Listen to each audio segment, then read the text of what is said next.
नमस्कार, the India moves में आपका स्वागत है। और अब बात कर रहे हैं उत्तर प्रदेश के उपचुनाव की।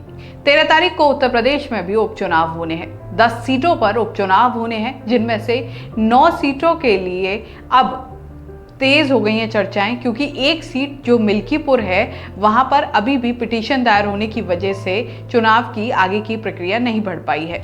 ऐसे में बात करें 9 सीटों की, तो कांग्रेस की तरफ से गठबंधन किया गया है सपा के साथ। कांग्रेस और सपा एक साथ मैदान में उतरने वाली है भाजपा को टक्कर देने के लिए।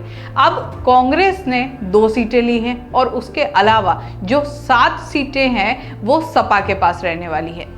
कांग्रेस और सपा का जो ये गठबंधन है, कहीं ना कहीं एक बदला लेने की कोशिश है। जिस तरीके से हरियाणा में कांग्रेस को मात झेलनी पड़ी है, ऐसे उत्तर प्रदेश के इस उपचुनाव में कोशिश की गई है कि कैसे भी गठबंधन करते हुए आगे बढ़ा जा सके और भाजपा को पीछे छोड़ा जा सके।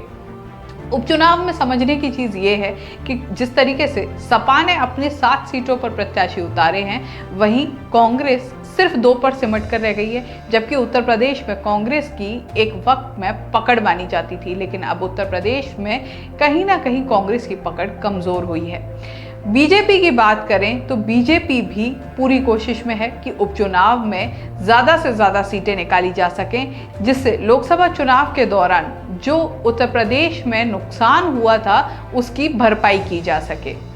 अब उत्तर प्रदेश की अगर हम बात कर रहे हैं तो बात राहुल गांधी और अखिलेश यादव की भी होनी है। जो गठबंधन को लेकर चर्चाएं हुई थी, उसके लिए माना जा रहा है कि श्रीनगर में एक बैठक हुई थी दोनों नेताओं की, जिसमें कांग्रेस के वरिष्ठ नेता राहुल गांधी और सपा के वरिष्ठ नेता अखिलेश यादव मौजूद थे। राहुल गांधी की तरफ से 2 सीटों की मांग की जा रही थी, जो उन्हें दे दी गई हैं। वहीं बची हुई 7 सीटों पर सपा चुनाव लड़ेगी। लेकिन बीजेपी के लिए भी थोड़ी सी राह मुश्किल हो सकती है और उसके लिए खुद उन्हीं के एक खास जिम्मेदार हो सकते हैं। बात हो रही है चिराग पासवान की। 2 सीटों पर चिराग पासवान ने भी अपने प्रत्याशी उतारने का निर्णय किया है।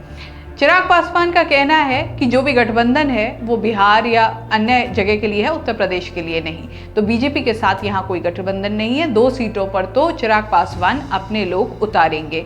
वहीं इसके अलावा जो अन्य 7 सीट है वहां पर चिराग पासवान की पार्टी बीजेपी के लिए वोट मांगेगी। कुल मिलाकर समझ सकते हैं कि गठबंधनों का दौर जारी है, चाहे राजस्थान हो या उत्तर प्रदेश।